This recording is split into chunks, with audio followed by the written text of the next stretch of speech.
푸른밤 종현입니다.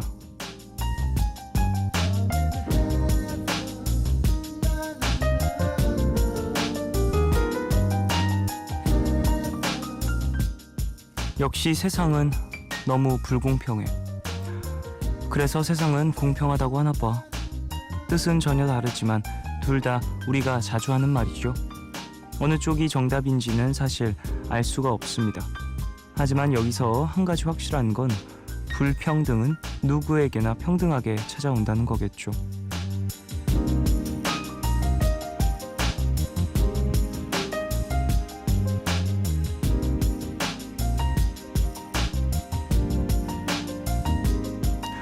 왜 미남 미녀에게도 그 나름대로의 고민이 있다고 하잖아요.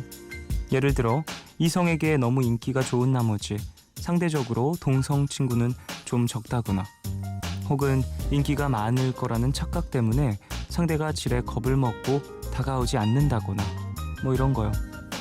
어떻게 보면 사치스러운 고민이라고 생각할 수도 있지만 그 사람에겐 그것도 하나의 큰 고민일 수 있습니다. 그러고 보면 불평등은 누구에게나 찾아옵니다. 우리가 그걸 얼마만큼의 크기로 받아들이느냐에 따라서 달라질 뿐이죠. 4월 23일, 오늘과 내일 사이, 여기는 푸른밤입니다.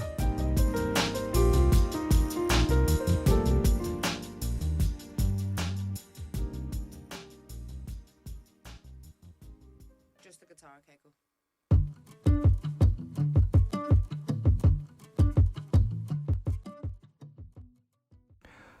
4월 23일 토요일 첫 곡으로 들으신 곡은 아델의 Send My Love 였습니다. 0182님이 신청해 주셨어요. 자, 오프닝에서 불평등, 평등, 불공평, 불공평이죠. 불공평과 공평함에 대한 얘기를 살짝 했어요. 그래요. 모든 것이 이제 세상에 모든 것이 막 세상은 공평해. 근데 세상은 너무 불공평해. 뭐 이런 얘기 되게 많이 하잖아요, 가끔. 근데 이게 뭐 말이 중요한 건 아닌 것 같고 우리가 이제 어떻게 느끼느냐가 더 중요한 것 같아요. 이 말을 하는 이유가 무엇인가, 그런 것들. 내가 느끼는 어떠한 고민의 크기, 혹은 그 사람이 갖고 있는 어떠한 고민의 크기, 이게 사실 비교가 불가능한 것이잖아요. 나의 것과 상대방의 것이다 보니까 야, 네 건 별거 아니야 이렇게 말하는 모습도 어찌 보면은 되게 상대방을 이제 속단하는 모습이 될 수도 있는 것이고, 이런 걸 보면 진짜 모든 사람들이 고민을 갖고 있다라는 건 진짜 공평하긴 하죠. 어려운 얘기고 말장난같이도 들리지만 다시 생각을 해보면 나의 마음에 따라, 나의 마음이 어떻게 받아들이냐에 따라 그 어떠한 무게들이 달라질 수 있다라는 게 재밌는 것 같습니다. 조금은 가볍게 가도 좋을 것 같고, 어쩔 때는 무겁게 또 짊어져 봐야 강해짐도 있는 것이고, 복잡하긴 하네요. 자, 오늘 토요일이죠. 미드나잇 스포일러 함께합니다. 영화 전문 기자 신기주 기자님과 함께해요. 그리고 3부에는 너의 얘기, 그리고 푸른밤 준비되어 있습니다. 방송 중에 참여 원하시는 분들은요, 짧은 건 50원, 긴 문자와 사진 첨부 문자 100원이 추가되는 샵 8000번으로 사연 보내주시고요. 무료인 미니 어플 카카오톡 메신저로도 참여 가능합니다. 푸른밤에서 진행하는 라이브 MBC 화음 공개 방송 소개해드리겠습니다. 4월 26일 화요일 오후 8시 상암동 MBC 골든마우스홀에서 열려요. 당첨자분들은 홈페이지에서 확인하시면 되고요. 개인정보에 있는 연락처가 맞는지 확인 부탁드리겠습니다. 이 공개방송은 4월 29일 금요일 라디오를 통해서도 함께 하실 수 있고요. 라이브 MBC 화음은 백두산의 자연과 시간이 만든 물, 백산수와 함께합니다. 푸른밤은 마운티아, 다우닝 산업, BMW 코리아, 롯데관광개발, 기초영어 해커스톡, 유록스, 라온건설 주식회사, 부영주택, 한국닛산, 고려은단, 미건의료기, 경동나비엔과 함께합니다.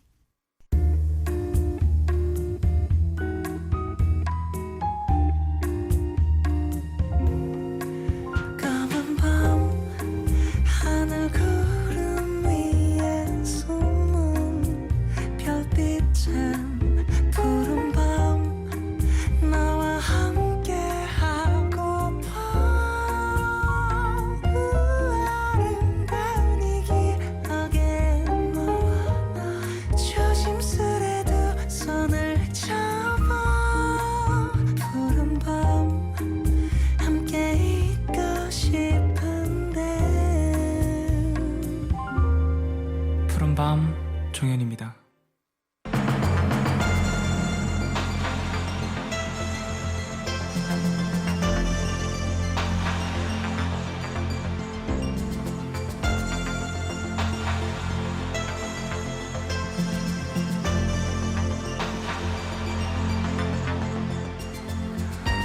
영웅들끼리 싸우면 누가 이길까? 이런 생각 어릴 때 한 번쯤은 해보셨을 것 같은데요.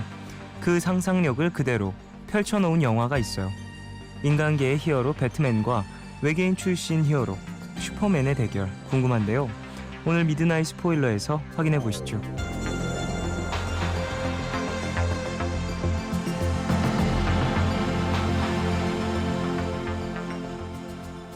네, 영화, 경영, 경제, 건축, 인터뷰 전문 기자 신기주 기자님 어서 오십시오. 네, 안녕하세요. 안녕하십니까? 네. 특히 하나 뭐 히어로 전문? 네네. 우리 종종 다르죠.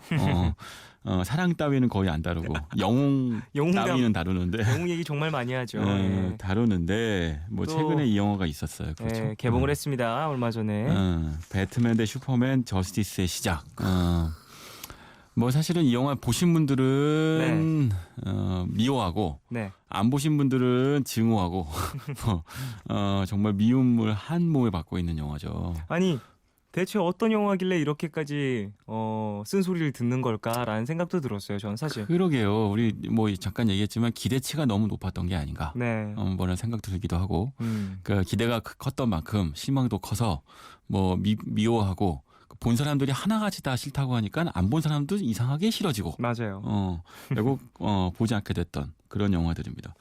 근데 이게 뭐 그럼에도 불구하고 사실은 많은 영화들의 읽을 거리들이 있잖아요. 네네네. 무슨 얘기냐면 아주 잘 만든 영화라고 해도 할 얘기들이 없고 논할 것들이 없는 영화들이 있어요.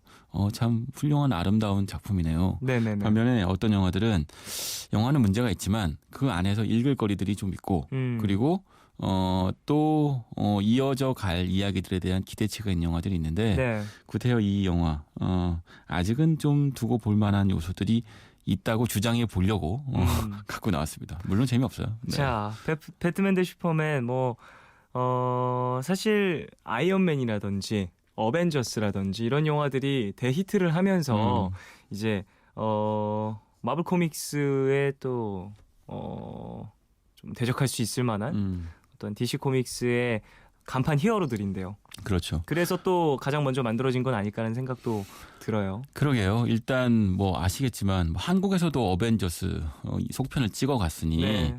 마블의 시대가 얼마나 엄청나게 지금 전 세계 영화 시장을 지배하고 있는지는 아실 거예요.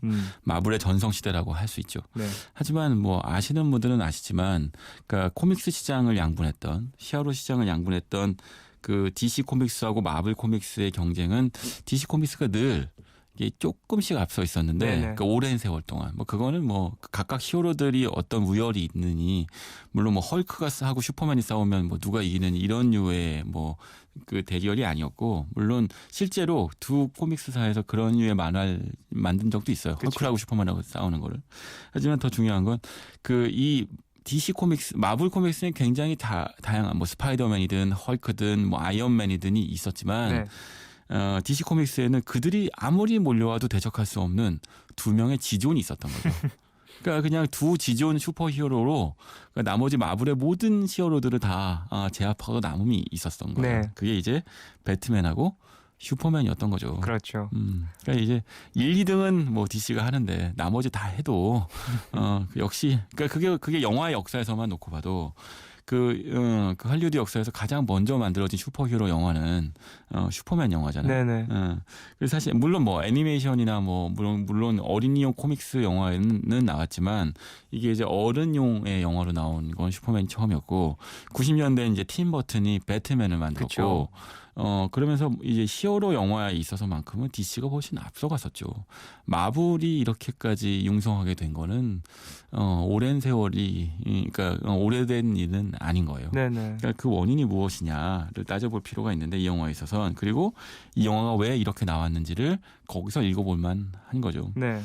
마블은 하나하나 밑에부터 추측도를 쌓아서 전체 요즘 유행하는 말로 이제 마블의 시네마틱 유니버스라고 네네. 하는데 그런 식의 세계관을 구축한 반면 배트맨 대 슈퍼맨 쪽 DC 쪽은 그러지가 못했던 거예요. 그러니까 사전에 전혀 아무런 설명이 없이 시작부터 갑자기 배트맨하고 슈퍼맨이 싸운대. 이건 뭐랄까요. 마치 사전 예고도 없이 깜빡이들 키고 들어온 거라고 똑같은 것인데. 네.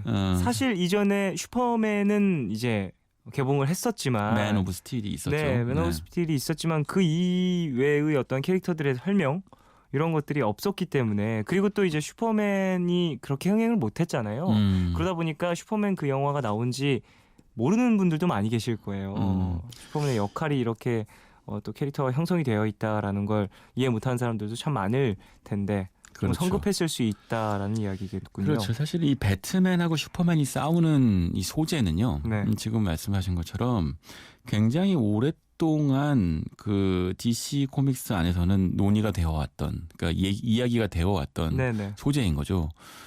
우리 왜 그 어벤져스에서 그 아이언맨 헐크 워스터 큰 커다랗게 생긴 로봇하고 헐크하고 싸우는 장면 있잖아요. 네. 그런 장면들이 사실은 굉장히 팬들이 기대하는 장면인데 배트맨 대 슈퍼맨도 사실은 이 둘 대결은 오랫동안 여러 차례 논의가 되어 왔던 거예요. 그려져 있기도 했었고. 네. 하지만 영화로 보는 관객들 입장에서 보면 만화 좋아하는 사람들보다는 영화를 보는 사람들이 훨씬 많기 때문에 그 사람들한테는 이 대결은 굉장히 사전 예고도 없는 대결인 거죠. 갑자기 세계 헤비급 챔피언 둘이서 싸운다는데 싸울 명분이 없는 거예요. 그냥 돈 벌려고 한번 싸우나 보다. 파퀴아오 메이웨더 싸웠죠. 왜 싸우는지 모르겠어요. 그러니까 사실은 이런 류의 대결, 세기의 대결이라고 이게 설명이 되려면 충분한 사전 작업과 명분이 있어야 되는 거거든요. 네. 그 대표적인 케이스가 이거 아니에요. 알파고와 이세돌. 그렇네요. 그래 둘의 대결은 인류와 컴퓨터. 네네. 인공지능과 인간의 두뇌 이런 식의 어떤 명분이 싹 쌓여 있고 그 안에서 알파고하고 이세돌 구단이 싸우기 때문에 우리가 어느 한쪽을 응원하게 되고 뭐 승패에 열광하게 되는 거죠. 그러니까 우리 흔히 축구 A 매치에 열광하는 이유는 네. 축구 대표팀이 전 세계 뭐 프리미어리그 수준이기 때문이 아니잖아요. 그게 아니라 우리가 그들의 팀을 응원하기 때문인 거죠. A 매치 팀을. 네. 그러니까 대결이라고 하는 장르를 표현하려면 항상 사전에 그 스토리가 필요한 거예요. 그러니까 인간은 흔히 말해서 싸움 구경을 좋아한다고 얘기하지만 그건 정확하게 말하면 틀렸고 싸우는 이야기를 좋아하는 거예요. 어느 한쪽 이 사람이 왜 여기까지 와서 이 대결을 벌일 수밖에 없는가. 네. 그거를 가장 잘 구현한 아마 그 배트맨 대 슈퍼맨의 잭 스나이더 감독이 배웠어야 할 영화가 따로 있어요. 그게 유승환 감독의 주먹이 온다죠.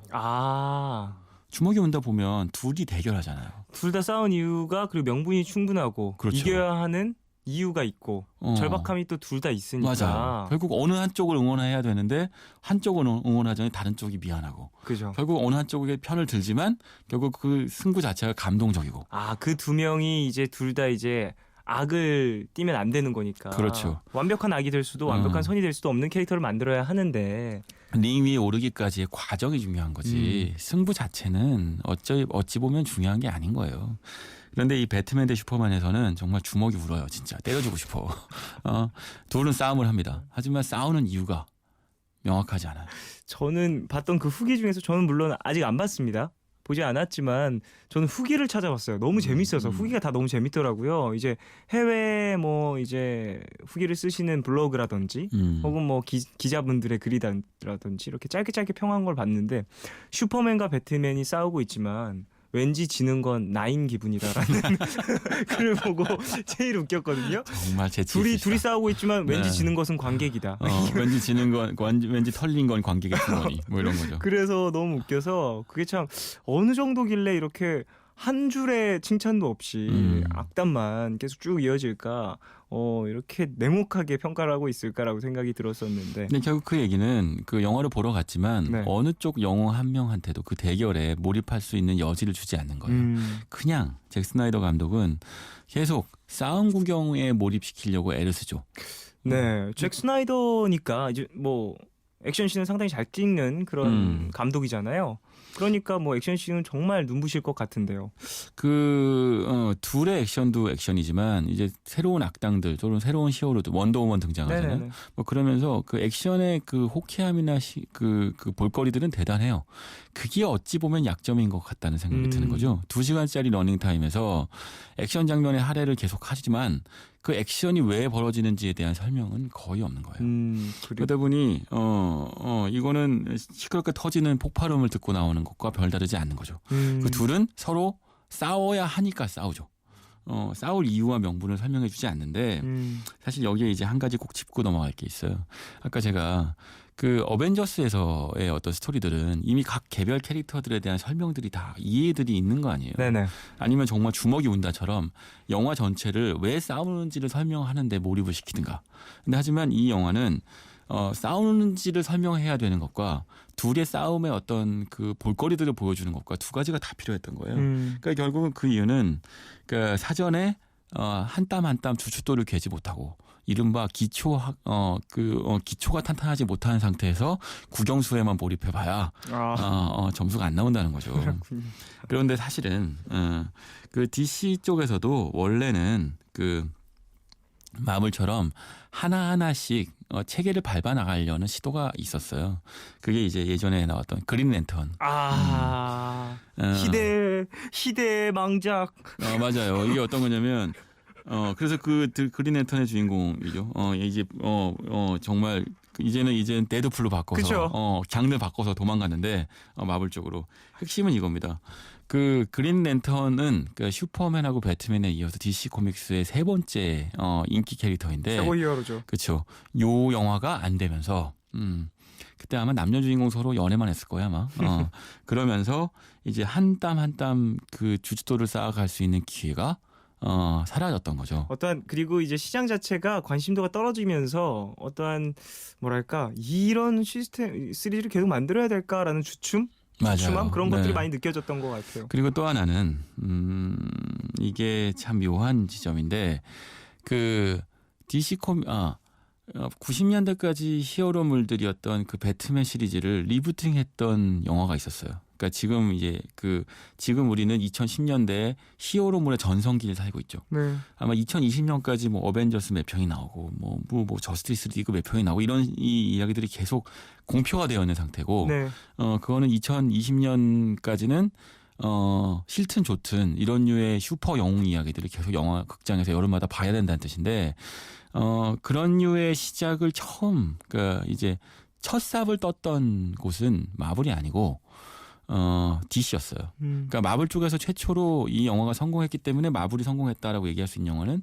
아이언맨인데요. 그쵸? 아이언맨이 2008년도였거든요. 네네. 근데 2005년도에 나왔던 영화가 있습니다. 그게 뭐죠? 무엇이냐? 배트맨 비긴스예요. 크리스토퍼 놀란. 네네네네. 논란의 맞아요. 논란의 영화. 그러니까 사실 이따가 이제 다크나이트 얘기도 하겠지만 그 다크나이트의 시작을 알렸던 우리가 정말 이거야말로 슈퍼 히어로물을 문학적 또는 예술적 경지까지 올려놨다고 인정해 맞이하는 이 세 편의 영화의 등장이 사실 거꾸로 얘기하면 이른바 DC 코믹스가 이런 류의 그 만화 영화 같은 히어로물 시리즈, 거대한 시리즈를 2010년대를 만드는 준비를 못하게 됐던 핵심적인 이유인 거죠.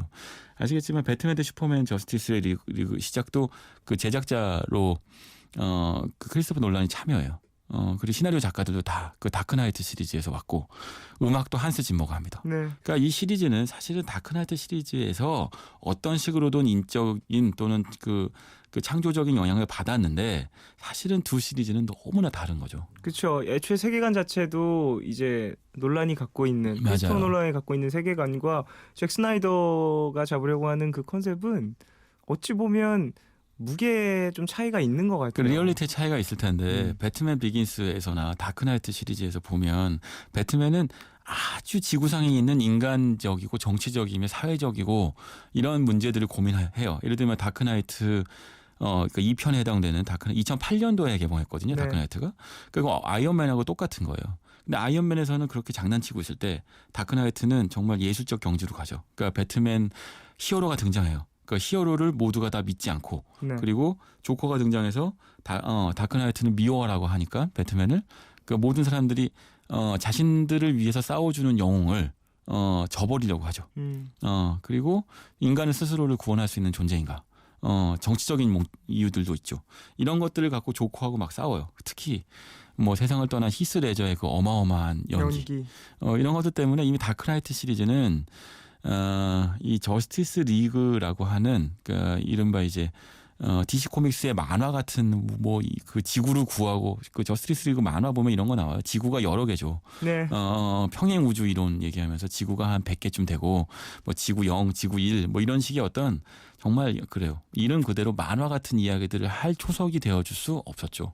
그 완벽하게 크리스토퍼 놀란의 유니버스인 거지. 네네. 이거는 그 DC 코믹스의 유니버스일 수 없었던 거예요. 그러니까 2005년도, 2008년도 과정에서 그런 류의 초석을 놓을 시간 동안 사실은 놀란의 아주 놀라운 영화들을 보면서 DC 코믹스는 어떤 성취를 이루긴 했는데 하지만 2010년대를 준비하지는 못했던 거죠. 그렇군요. 그게 참 아이러니해요. 커다란 성공이 있으면 그 다음 기회를 놓치기가 쉬운데 네. DC가 그랬던 거죠.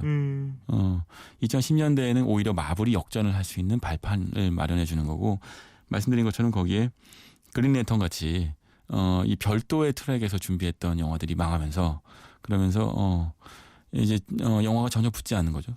다크나이트 시리즈 안에서 갑자기 뭐 슈퍼맨이 등장해서 우주에서 외계인이 내려오고 원더우먼이 채찍을 휘두르면 그러면 우리가 지금 다크나이트를 좋아하겠어요? 현실성이 너무 없어서 더 뭐랄까 억지스럽게 느꼈을 것 같아요.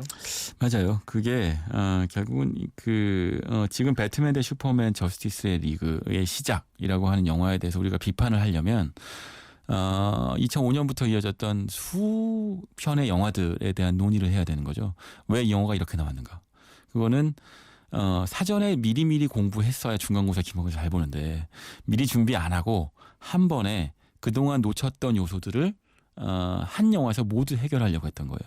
그러니까 캐릭터도 설명해야 되고 네. 그리고 둘의 싸움도 보여줘야 되고 그리고 이제 이 영화 저스티스의 시작이잖아요.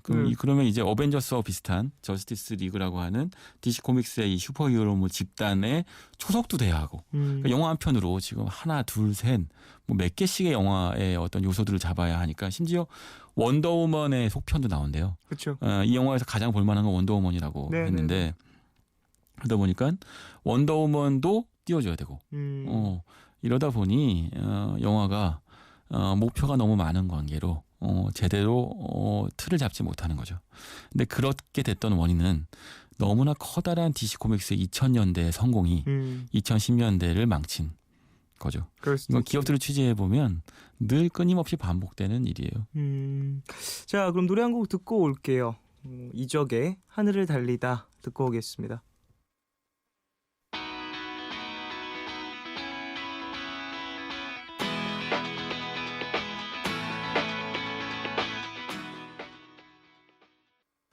이적의 하늘을 달리다 들으시고 광고까지 듣고 오셨습니다. 자, 우리 슈퍼맨과 배트맨에 대해서 얘기를 했습니다. 참. 그래요. 영화는 걱정이에요. 참. 사실 저스티스 리그 그리고 어벤져스 어찌 보면 그 마블과 DC 코믹스의 양대 산맥의 가장 멋진 히어로들의 뭉침이라고 볼 수 있는데 저스티스 리그가 너무나도 이제 주춤하고 있어서 뭐랄까 코믹스 팬으로서는 안타깝기도 합니다. 그렇죠. 사실은 이 슈퍼맨 대 배트맨을 만들려고 했던 것과 DC 코믹스의 의지와 그리고 이 영화를 보고 싶어하는 팬들의 욕망은요. 나는 전설이다라는 영화 있죠. 네. 그 영화에서도 지구가 멸망하고 나서 좀비들이 딱 휩쓰고 갔을 때 극장 어딘가에 이 영화가 개봉했던 흔적이 있어요. 그러니까 이제 미래에 대한 기억이라고나 할까? 네. 그러니까 윌 스미스가 그 폐허를 지나가는데 거기 극장 간판에 배트맨하고 슈퍼맨이 지금 우리가 알고 있는 그 배트맨 대 슈퍼맨의 그 슈퍼맨 로고하고 배트맨 로고가 겹쳐 있는 그 디자인 있죠. 그게 그대로 간판에 걸려 있어요. 그러니까 이거는 정말 얼마나 사람들이 이 대결을 보고 싶어 했는가를 알 수 있죠. 그러니까 이건 굉장히 중요한 흥행 카드였던 거예요. 네. 그러니까 이것만 잘 만들었다면 한 번에 마블의 모든 것들을 따라잡을 수 있었죠. 근데 이제 강론에 들어가서 이제 우리가 다크나이트 얘기도 할 거잖아요. 네. 배트맨 대 슈퍼맨이 실패한 진짜 근본적인 이유가 있어요. 이건 뭐 처음에 이제 기초가 없는데 갑자기 중고등 과정을 뛰려고 했던 것, 뭐 이런 것도 원인이 있지만 사실은 이 영화에 대한 해석이 틀렸던 거예요. 네. 어떤 거냐면 다크나이트 시리즈의 성공에서도 그렇지만 DC 코믹스에서 1등과 2등은 슈퍼맨과 배트맨이죠. 네. 하지만 사실은 1등은 배트맨이에요. 슈퍼맨이 어서는 안 돼요. 무슨 얘기냐면 그 DC 코믹스에서의 이 모든 영웅의 시작과 끝은 배트맨에서 시작되는 거죠. 배트맨의 시선, 네. 배트맨이 슈퍼맨을 바라보는 시각 또는 여기 이 영화에서 메타 휴먼이라고 표현되는데 어쨌든 인간을 초월한 인간들에 대한 어떤 이해 그리고 영웅이 왜 영웅으로 인간을 구원해야 하는지에 대한 고뇌 이런 것들은 다 배트맨한테 있거든요. 슈퍼맨의 경우에는 사실은 인간을 구원해야 한다는 그 사명을 띠고 내려온 어떤 존재인 것이지 네. 거기에 대한 그 고뇌와 깊이는 좀 복잡하죠. 덜 복잡한데 제가 이 얘기를 왜 드리냐면 다크나이트 시리즈가 그렇게까지 훌륭했던 이유는 크리스토퍼 놀란이라는 훌륭한 감독이 있었기 때문이기도 하지만 배트맨이라는 캐릭터 자체가 수십 년 동안 쌓여오면서 굉장히 복합적이고 입체적인 그 캐릭터의 형태를 띠고 있었던 거예요. 네. 그러니까 그거를 풀어내는 거를 놀란이 굉장히 잘했던 거죠. 그렇다면 그 배트맨 대 슈퍼맨에서도 주인공은 배트맨이어야 되는 거예요. 네. 그러니까 영화를 보신 분들은 아시겠지만 실제로 시작도 그래요. 시작이 어떤 거냐면 그 맨 오브 스틸 후반에 보면 그 슈퍼맨이 조드 장군이라는 외계인과 싸우다가 네. 지구가 쫄딱 망할 뻔하죠. 그 과정을 배트맨이 쳐다보는 걸로 시작을 해요. 메트로폴리스가 쑥대밭이 되는데 배트맨이 저는 몰랐는데 고담이라고 하는 배트맨의 도시하고 그 메트로폴리스라고 하는 슈퍼맨의 도시가 강 건너 사이로 붙어 있더라고요. 네. 그래서 그냥 그 강 건너를 타고 헬기를 타고 와서 슈퍼맨이 쑥대밭으로 만들고 있는 도시 사이를 누비면서 사람들을 구하죠. 배트맨은. 그러니까 얼핏 듣기로는 이게 메트로폴리스는 뉴욕이라고 하는 도시에 낮이고 네. 고담은 뉴욕의 밤이라고 하던데 두 영웅이 이제 명암을 표현하는 거죠. 네. 근데 이제 낮에 갑자기 넘어와서 사람들을 구합니다. 그러니까 배트맨 영화 시작 자체가 배트맨이 슈퍼맨을 어떻게 보는지에 있었던 거예요. 세상에서 신이라고 믿는 존재가 등장했는데 그 존재가 과연 구원자일 것이냐? 라고 묻는 거죠. 신이라는 존재가 나타났는데 뭐 건물을 다 무너뜨리고 있고 맞아요. 네. 그걸로 인해서 또 사상자가 생겨나고 이런 사태를 이제 배트맨은 바라보면서 저게 정말로 맞는 것인가 맞는 정의인가 이런 생각을 하게 되겠죠. 할 수밖에 없죠. 그 네. 예고편에서 나오는 유명한 대사기도 하고 이 영화의 핵심인데 슈퍼맨이 인류의 적일 수 있다는 1%의 가능성만 있으면 그러면 인류를 그 슈퍼맨을 없애버려야 한다고 주장하죠. 근데 사실 슈퍼맨은 그 순간에도 인류를 구원하고 있거든요. 네. 태풍에서 조난당한 사람들을 구원하고 뭐 우주선이 폭발하니까 거기 사람들을 구원해내고 이렇게 훌륭한 일을 하는 절대선 같은 슈퍼맨을 배트맨은 의심해요. 그런데 이 영화를 보신 분들 대부분이 이런 표현을 해요. 배트맨이 슈퍼맨을 미워하고 의심하는 건 미쳐서다. 그러니까 편집증일 뿐이다. 그러니까 네네네. 배트맨이 왜 슈퍼맨을 의심하는지에 대해서 설득이 잘 안 된다는 거예요. 그러니까 그렇게 내에서. 완벽한 절대선인 존재를 왜 의심하냐는 거예요. 사전에 뭐 슈퍼맨이 나쁜 짓을 했거나 네. 의심스러운 짓을 했다면 배트맨의 의심에 대해서 명분이 있을 수 있고 네. 아까 말씀드린 것처럼 주먹이 운다처럼 배트맨 편을 들 수 있지만 배트맨은 밑도 끝도 없이 슈퍼맨은 나쁜 사람일지도 모른다라고 의심하는 거예요. 그러니까 아직 나쁜 짓을 하거나 그럴 기미도 전혀 보이지 않는 사람을 계속해서 이제 몰아붙이는. 그렇죠. 어. 그거는 뭐 그냥 슈퍼맨이 너무 잘나서 배트맨의 인기가 떨어지기 때문에 배트맨이 시기와 질투를 하는 게 아니야?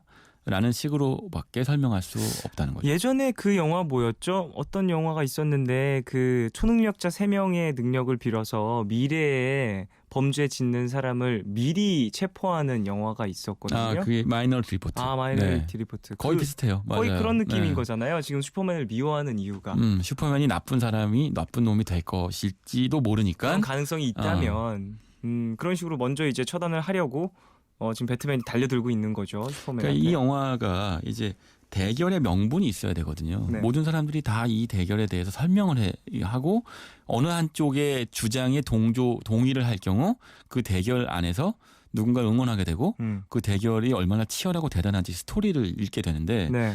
핵심은 배트맨의 명분을 이해하기가 어렵다는 거예요. 그냥 편집증이구나 라고 느낍니다. 근데 사실은 이게 다크나이트하고 이어져요. 다크나이트. 자, 그 배트맨 대 슈퍼맨의 저스티스의 시작에서의 나이는 50대예요. 극중 나이가. 꽤 시간이 흐른 나이가 후네요. 먹었죠. 우리가 알고 있는. 그러니까 영화 안에서도 20년 동안 배트맨을 해왔다고 설명을 합니다. 근데 이제 그 논란의 그 다크나이트 시리즈 보면 배트맨 비긴스 때 20대예요. 그리고 다크나이트 30대고 다크나이트 라이즈에서 앤 해서웨이하고 같이 행복하게 떠날 때가 40대죠. 아이 부러워. 네. 그래서 유럽에서 40대 즐거운 희망도 시간을. 있어요. 그렇죠? 네. 중년의 희망을 보여줬던. 네. 그러니까 근데 문제는 그 이렇게 20년 동안 싸워오면서 이 배트맨은 영웅이 추락하는 장면도 보고 네. 동료가 변절하는 장면도 보고 악당이 죽어가고 명멸하는 장면도 보면서 심지어 자기 자신도 이제 예전 같은 영웅이 아니다라고 느끼게 되는 거예요. 근데 그게 흔히 남자들이 느끼는 자기 자신에 대한 어떤 스스로에 대한 변화이기도 해요. 쉽게 얘기하면 20대 때는 투표를 하면 정의가 옳다고 구현될 수 있다고 믿기도 하죠. 30대 때는 좀 헷갈리지만 믿어보려고 해요. 40대를 거치면서 스스로 타락하기도 하고 타협하기도 하고 변절하기도 하고 50대가 되면 세상을 구원하겠다고 나왔던 뭐 올바른 뽑아주시면 나라를 바로 세우겠다는 정치인들이 얼마나 많이 망가지는지를 숱하게 보게 되죠. 옳은 일을 하려고 했던 정치인들이 실패하기도 하고 네. 나 스스로도 예전과 다른 투표를 하죠. 그러니까 50대의 유권자와 비유할 수 있는데 정치인을 더 이상 그러니까 정치적 희망 또는 새로운 세상에 대한 희망을 더 이상 믿지 않게 되어버린 냉소적이고 마음이 딱딱하게 굳어버린 어떤 아저씨인 거예요. 그러니까 이 50대 배트맨이라고 하는 존재가 굉장히 중요하거든요. 이 영화에서. 그런데 50대 쉽게 이렇게 비유할 수 있겠어요. 5, 60대의 유권자 아저씨가 있어요. 굉장히 뛰어난 정치인이 있었지만 다 타락해버렸고 네네. 이제 나는 나라가 어떻게 되든 정치에 관심이 없어 하고 살아버렸던 사람인데 갑자기 이렇게 비유할 수 있겠네. 미국에서 케네디 대통령이 등장한 거예요. 네. 아니면 오바마 같은 대통령이 등장한 거죠. 젊은 30, 40대 아주 젊은 대통령이고 정치인이고 새로운 희망이고 믿고 싶고 믿어야만 한다고 생각되는 가치를 얘기해요. 근데 하지만 모두가 다 그 사람을 칭송하고 새로운 희망이라고 얘기할 때 50대 아저씨는 얘기하죠. 저런 사람 예전에도 봤어. 하지만 저런 사람도 오래 못 가. 이게 우리가 흔히 생각하는, 그러니까 이야기하는 정치의 어떤 스토리인데 네. 배트맨과 슈퍼맨이 그런 이야기인 거예요. 그런 어떤 50대 냉소적인 아저씨가, 그러니까 슈퍼맨이 여기서 30대 초반이거든요. 네. 갑자기 완벽하게 아름답고 훌륭한 절대적인 선으로 보이는 그게 신이든 정치인이든 구원자든 누군가가 등장한 거예요. 배트맨이 믿을 수 없어요. 내가 배트맨이라면 믿을 수 없는 거죠. 그러니까 제가 이제까지 이런 부분을 설명하면 배트맨을 믿기고 배트맨의 심리가 이해가 될 수 있어요. 배트맨이니까 더욱더 믿으면 안 되는 걸 수도 있겠네요. 심지어 그렇죠. 네. 배트맨이란 존재이기 때문에. 그렇죠. 우리가 그러니까 얼마 전에 총선 선거도 있었는데 그 선거를 하면서도 늘 하는 얘기가 있잖아요. 투표해봐야 소용없어. 나라가 안 바뀌어. 다 투표할 때만 표 한 번 달라고 하는 거야. 배트맨은 그런 류의 아저씨들이 갖고 있는 의심과 냉소를 상징하는 존재인 거예요. 그러니까 그런 시각에서 보자면 슈퍼맨을 의심하는 1%의 가능성만 있어도 네. 의심해야 한다는 배트맨의 이야기는 설득력이 있죠. 하지만 이 영화 안에서는 그런 류의 이른바 50대 배트맨의 배경이 없어요. 그러니까 다크나이트 시리즈부터 이어졌던 배트맨과 네. 이 배트맨이 너무나 큰 간극이 있는 거죠. 우리가 기억하는 다크나이트의 배트맨은 마지막에 이제 캣우먼과 같이 행복하게 떠났잖아요. 그 희망을 갖게 만들었고. 네. 근데 50대에는 무슨 일이 있었는지 이혼했나? 왜 저렇게 냉소적이며 그렇죠. 그리고 공격적이며 그렇죠. 네. 그 과정이 나오지 않는 거예요. 거기에 대한 뭐랄까 배트맨의 캐릭터 설정이 좀 다를 수도 있겠네요. 크리스토퍼 놀란의 캐릭터 설정과 이 지금 배트맨 대 슈퍼맨의 잭 스나이더의 다른 거예요. 그러다 보니까 그 안에서 암시는 많이 해요. 예를 들면 배트맨의 파트너가 있죠. 로빈이라는 네. 인물.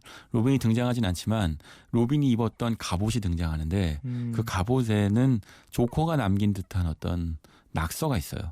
그 낙서를 보면 로빈한테 무슨 일이 있었구나 싶기도 하고 또 한편으로는 로빈이 혹시 변절한 건 아닐까 라는 상상을 하게 만들기도 하죠.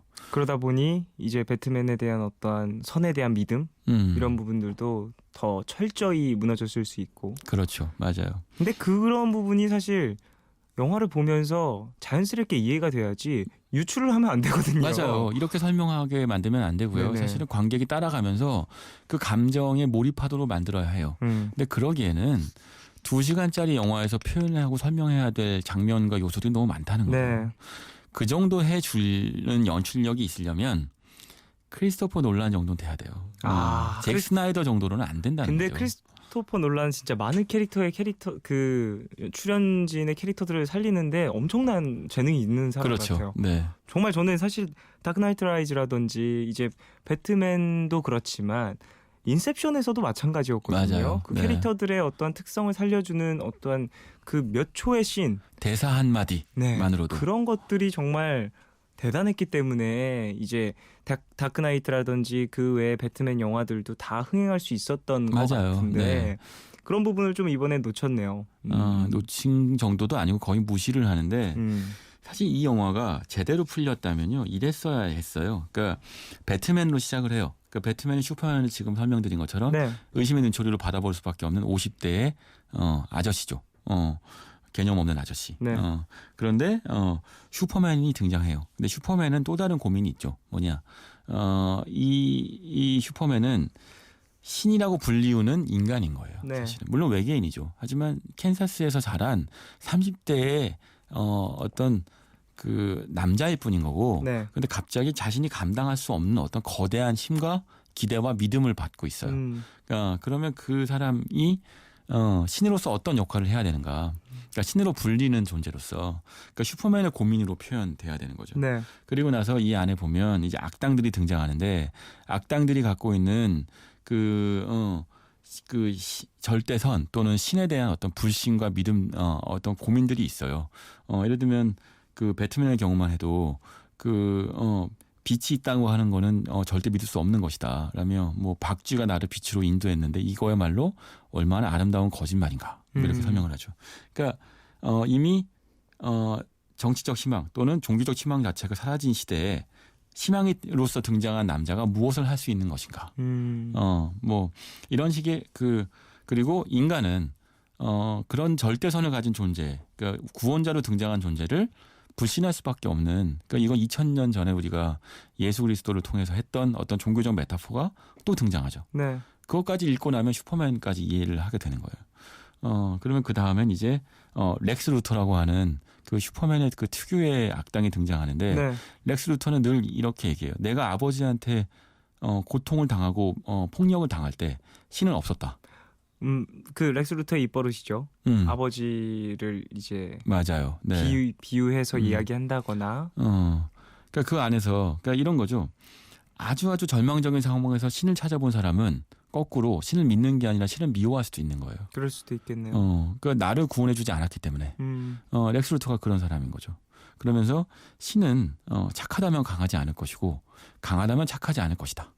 선하지 않을 것이다. 이렇게 얘기를 하죠. 네. 신에 대한 굉장한 불신을 표현하는 대사인데 이런 대사들까지 등장하면 슈퍼맨이 갖고 있는 어떤 그 맨 오브 스틸부터 이어졌던 그 시주가 날줄이 이어지면서 배트맨과 슈퍼맨이 싸워야 할 어떤 명분이 만들어지고 그리고 나서 싸우는 거죠.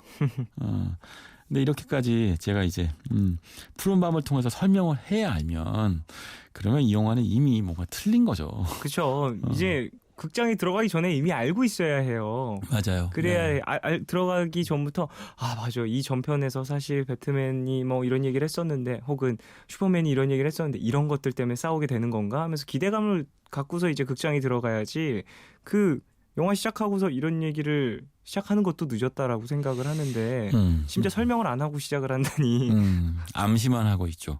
그런 것이 그러니까 이런 류의 캐릭터가 많은 영화들을 연출하는데 가장 조심해야 될 부분이고 아까 말씀하신 것처럼 크리스토퍼 놀란 같은 감독이 왜 뛰어난 감독인지를 새삼 느끼게 만드는 거죠.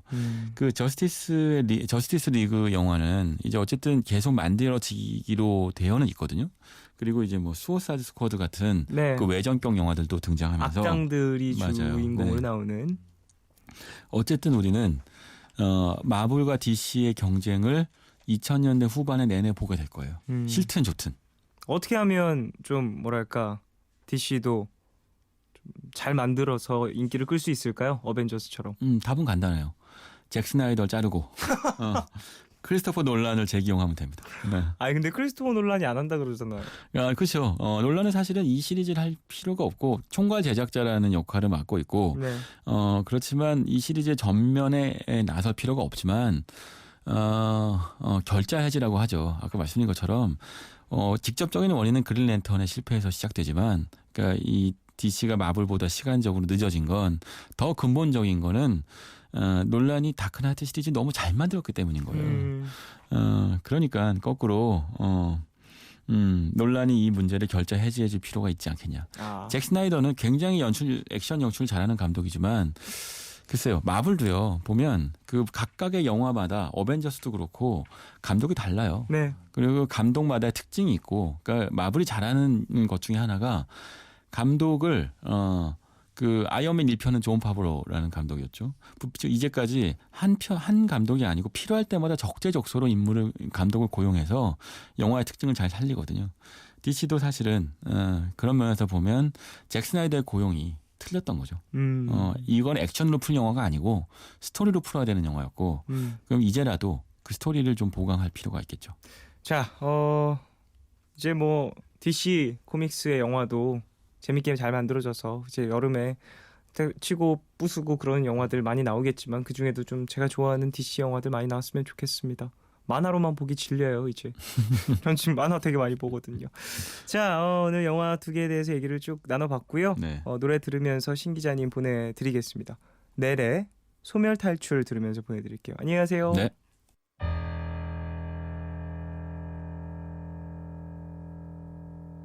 고개 숙인 비겁함이 날 초라하게 오늘과 내일의 애매함 그 경계선 사이 시작과 끝이 만난 시간 착각과 만남의 인사 안녕 또 다른 안녕 매일 하지 널 보면 넌 푸른 밤을 상상하네 널 보면 넌 푸른 밤을 상상하고 들어줄래 네 두기에 내가 속삭여줄게 마치 보석을 담은 듯 반짝빛이 나는 푸른 밤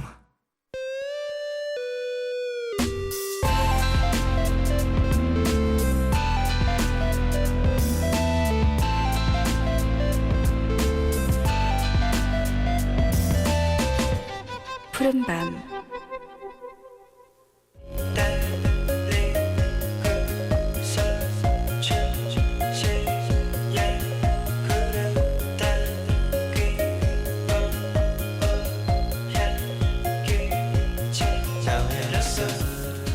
때론 그리운 사람에게 안부조차 물을 수 없을 때가 있죠. 서로의 안부를 물을 수 있어서 고마운 시간입니다. 여러분의 이야기 들려주세요. 너의 얘기 그리고 푸른밤.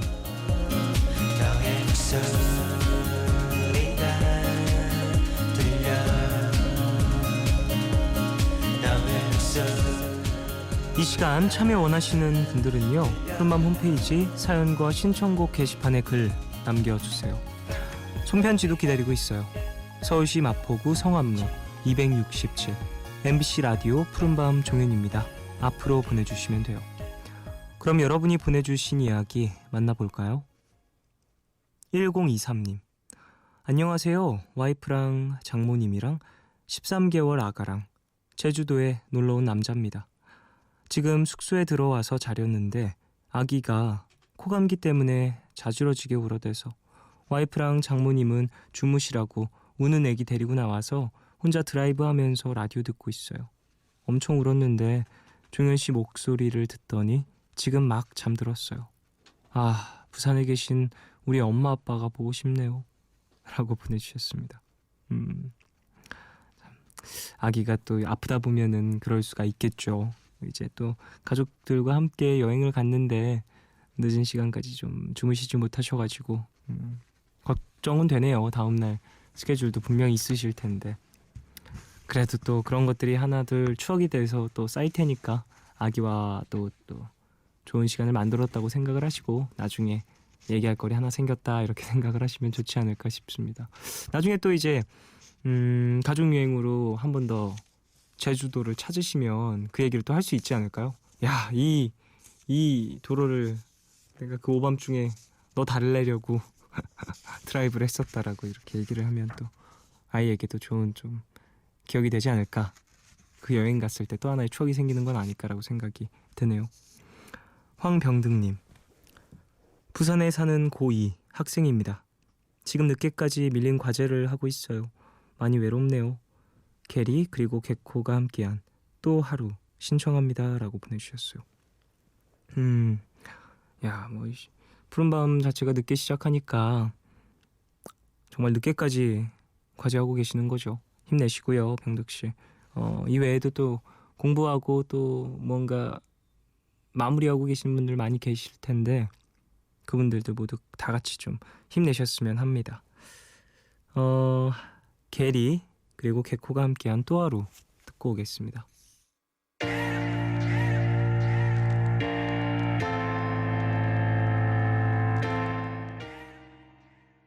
게리와 개코가 함께한 또 하루 듣고 왔어요.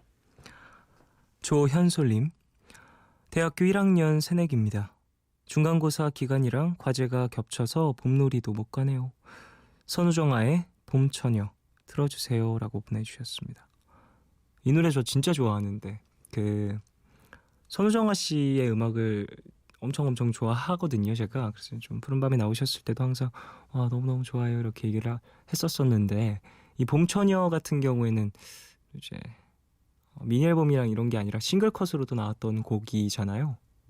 제가 정확하게 기억을 하는지는 모르겠지만 그렇게 기억을 하거든요. 저는 봄처녀라는 노래 딱 들었는데 제가 알고 있었던 선우정아의 매력과는 또 다른 어떤 그런 묘한 매력이 있는 거예요.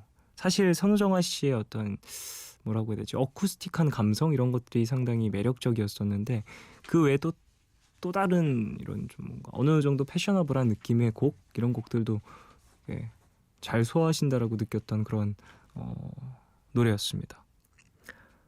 9002님, 총디 안녕하세요. 저는 25살 여자 사람이에요. 요즘 관계에 대한 생각이 많아요. 인간관계 때문에 고생을 했더니 이젠 마음을 열고 싶지도 베풀고 싶지도 않아졌어요. 딱 사람들이 저한테 하는 만큼만 하면 되는 걸까요? 전화하면 저도 한번 전화하고 문자하면 문자하고 어렵네요. 김필의 변하지 않는 마음 신청해요 라고 보내주셨습니다.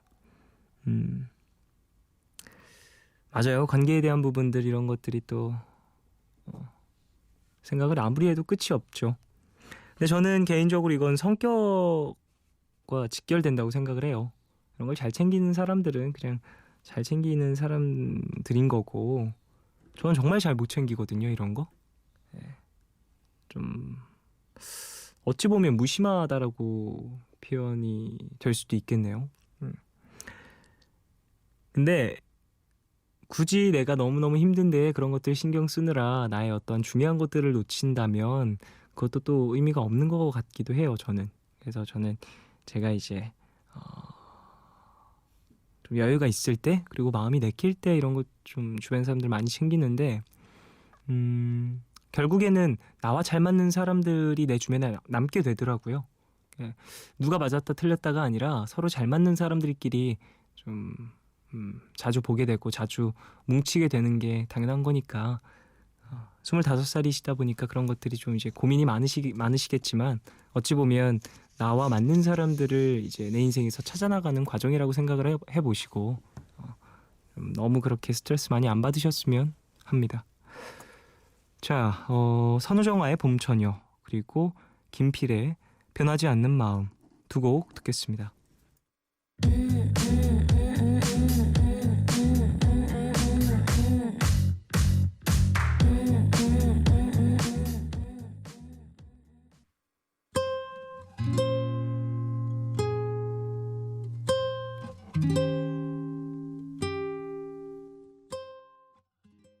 선우정아의 봄처녀 그리고 김필의 변하지 않는 마음 두 곡 듣고 왔어요.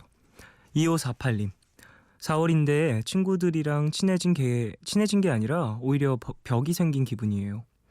설마 12월에도 지금처럼 이러진 않겠죠? 불안해요. 매년 봄은 저에게 참 어려운 계절이네요.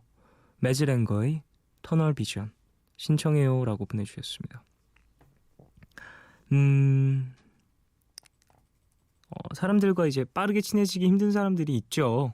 예, 천천히 다가가 보시길 바라겠고요. 또 나와 맞는 사람 이제 나타날 겁니다. 저도 그렇게 친구들을 엄청 잘 사귀는 편은 아니었거든요. 근데 친구들의 숫자라든지 뭐 그런 거를 신경 쓰지는 않았어가지고 좀 마음이 좀 편했던 것 같아요. 저는 개인적으로는 숫자라든지 뭐 그런 것들 그보다 이제 나의 어떤 이야기를 나눌 수 있는 사람이 이제 진심으로 존재한다는 게 좀 되게 중요했었던 것 같은 느낌. 그런 분들을 또 찾아내시길 바라겠습니다. 이계원님, 오늘 처음 아르바이트를 한 날인데요. 허둥지둥거리고 힘쓰다가 얼음 그릇을 뚜껑도 깨먹고 사장님께 주의받고 신경 써서 더 조심을 했는데 앞으로 더 잘할 수 있겠죠? 에드시런의 I'm a mess 신청해요 라고 보내주셨습니다.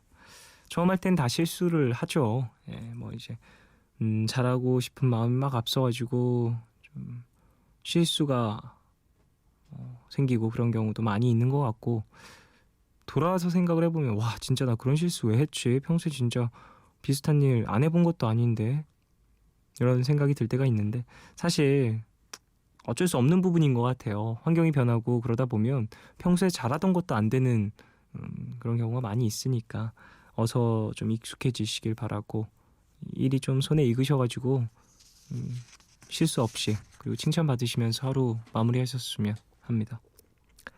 매즈랭거의 터널 비전 그리고 에드시런의 I'm a mess 두 곡 듣겠습니다.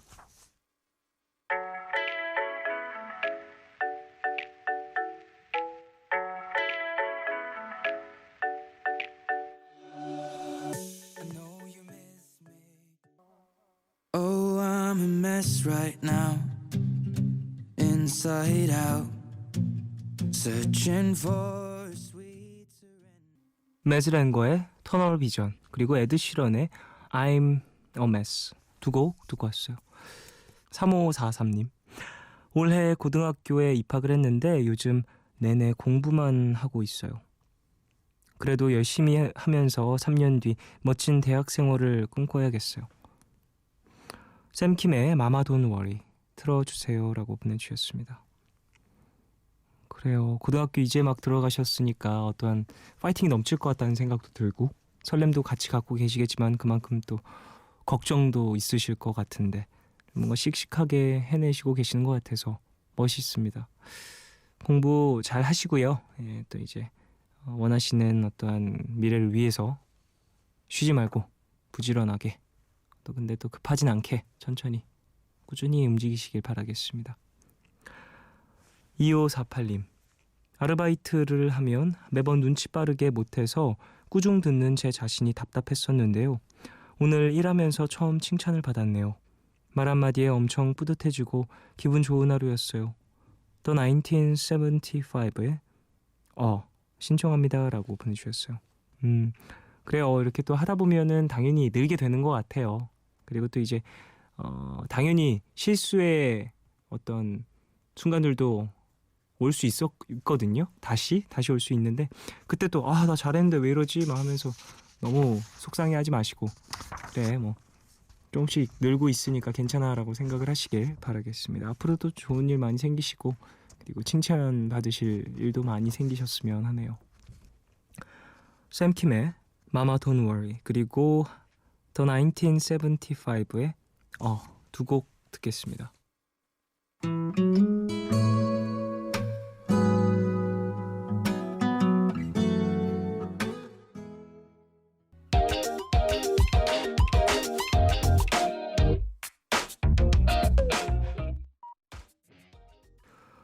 샘킴의 마마 돈 워리 그리고 The 1975의 두 곡 들었습니다. 곽지혜님, 장기하와 얼굴들의 싸구려 커피 간만에 듣고 싶네요. 제가 지금 방바닥에 이불 깔고 누워있는데 딱 그 기분이거든요. 위로받고 싶어요 라고 보내주셨습니다. 이 노래는 사실 저도 엄청나게 좋아하는 노래여서, 그리고 이 노래 들을 때 뭔가 공감 가는 기분이 들 때 나의 어떤 상황 혹은 이제 기분 상태 이런 게 또 있거든요. 싸구려 커피 이 곡 자체가 이제 저 같은 경우에는 좀 뭐라고 하지? 무기력할 때 듣고 싶은 것 같아요. 좀 그럴 때가 많아서 혹시 지혜님도 그러신 건 아닐까라는 생각도 드는데 틀어드릴 테니까 들으시면서 좀 지금 갖고 계신 그 무거운 마음들 좀 털어내셨으면 좋겠습니다. 0953님, 요즘 학교 동아리에서 축제 때 부를 노래를 찾다가 우연히 브루노 마스의 Talking to the Moon이라는 노래를 들었는데요. 이거 밤에 들으면 완전 좋더라고요. 푸른밤에서 같이 듣고 싶어요 라고 보내주셨습니다. Talking to the Moon 이건 진짜 명곡이죠. 그리고 일단 브루노 마스가 노래를 너무 잘해요. 이 노래 진짜 어렵기도 하고요.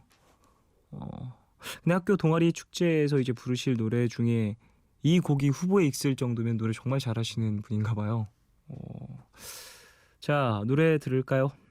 장기하와 얼굴들의 싸구려 커피, 그리고 브루노 마스의 Talking to the Moon 두 곡 듣겠습니다.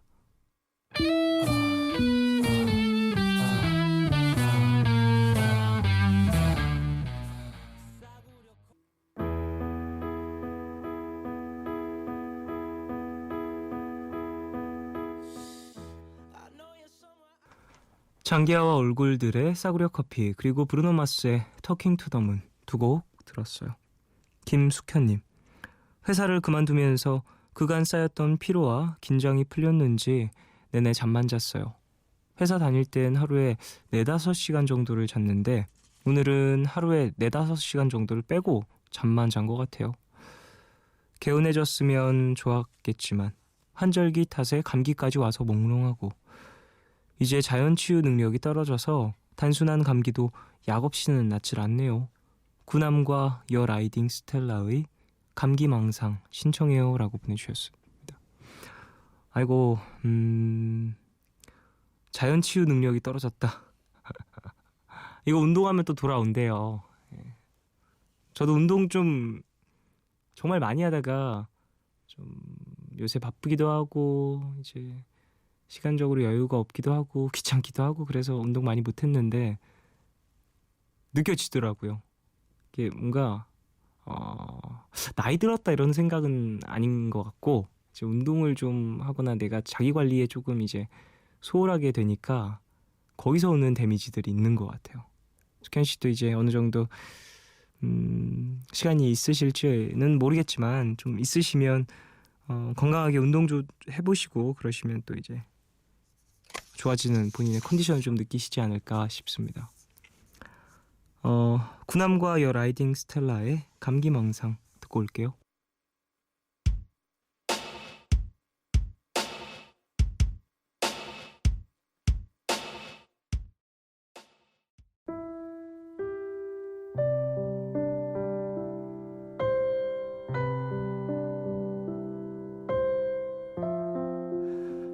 요즘 하루하루 너무 기운이 빠져요.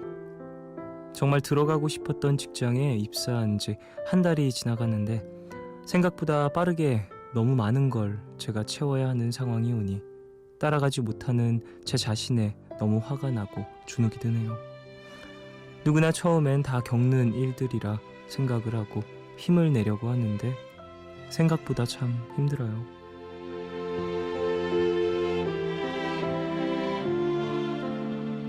0457님을 위한 포춘쿠키 메시지. 우리는 일하기 위해 태어난 기계가 아니고 사람이니까 서툴고 헤맬 수도 있어요.